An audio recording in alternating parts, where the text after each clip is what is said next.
Lugar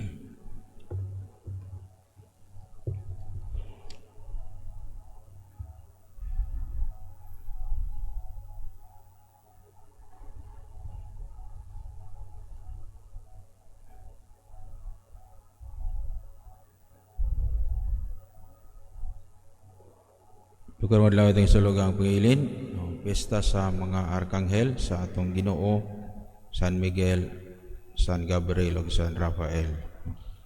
So ang atong balang kasulatan sa higdanan sa Genesis ngadto sa pagpadayag na nagisgot kabahin sa mga anghel, no? Makitang mga magtotoo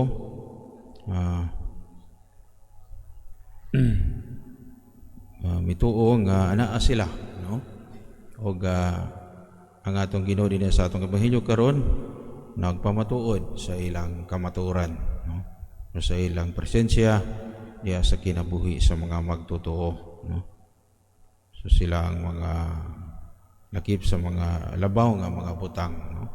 Gisaad sa Dios kang Nathaniel nga nagasimbolo kanatong mga magtotoo, no? Ng mga tinun-an, mga disipulo sa atong Ginoong Hesukristo, no? Og mga anghel mo man ang mga mensahero sa atong Ginoo, kay mo may pasabot sa pulong Grego, angeloi, no? So mga mensahero sa Dios, God's messengers. Og di nagpadayag ang kamatuoran sa Dios, no? Ang Ginoo nagpadayag siya kagulingon ngadto sa tao, kanunay siya nga gusto nga makikinabi kanato, no? So naa siya mga mensahe na iyang ipadala kanato, mao nga naa siya mga mensahero, ang mga sulugoon sa Dios, no? Nga mga putli nga espiritu, pure spirits, no? Mga dili nato makita ang mga anghel, no? Panagpadayag sila kung unsa o kinsa ang Dios, no? So mao man ang pasabot sa pangalan nila, no? Si San Miguel nagpasabot kinsa may sama sa Ginoo, no? Who is like God, no? So nga nagpasabot nga ang Dios labaw sa tanang nga kamatuoran nga nasayran sa tao, no? Iyang himaya og ang iyang gingharian walay katapusan,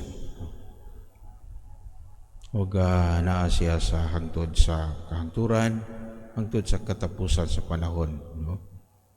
Og Gabriel ang kusabot sa gahom o kusog sa Dios, the power and might of God, no?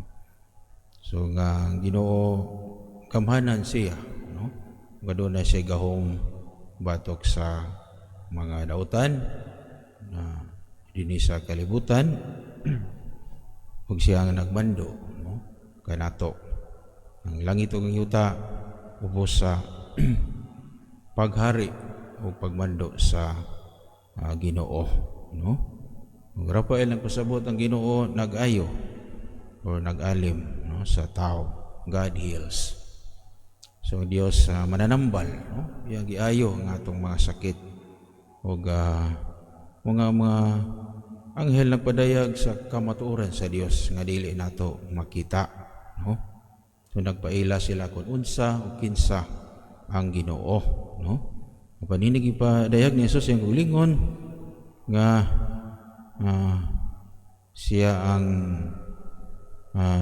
makita, no?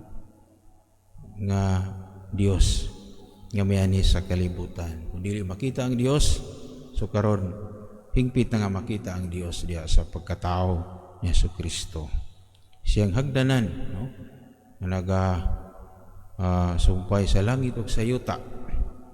Ug ang mga anghel mosaka og kanaog diha kaniya aron pagtabang sa tao, no? Kay mo man ang buhat sa mga anghel, ila putang tabangan, no? Mga pagampo ilang gidala ngadto sa atubangan sa atong Ginoo, no? Og mga kung di makita ang Dios karon makita na siya, no? Sa hingpit ya sa pagkatao ni Jesus. og mao nga ato ngayon ang tabang, no, sa mga anghel diya sa atong kinabuhi, kay sila man ang atong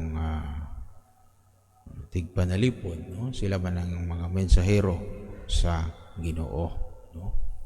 Kung doon ay minsan Ginoo, iyang ipaabot ka nato pinagi sa iyang mga anghel, no? O doon na po tayo minsan sa Ginoo, ila pong idalhon ngadto sa Dios ang atong mga pagampo, atong mga gipangayo sa Ginoo, no. So nga ito ngayon ang ilang tabang sa kanunay, ilabi na atong mga anghel magbalantay, no, nga ila kitang giyahan, panalipdan sa mga dautan nining kinabuhi.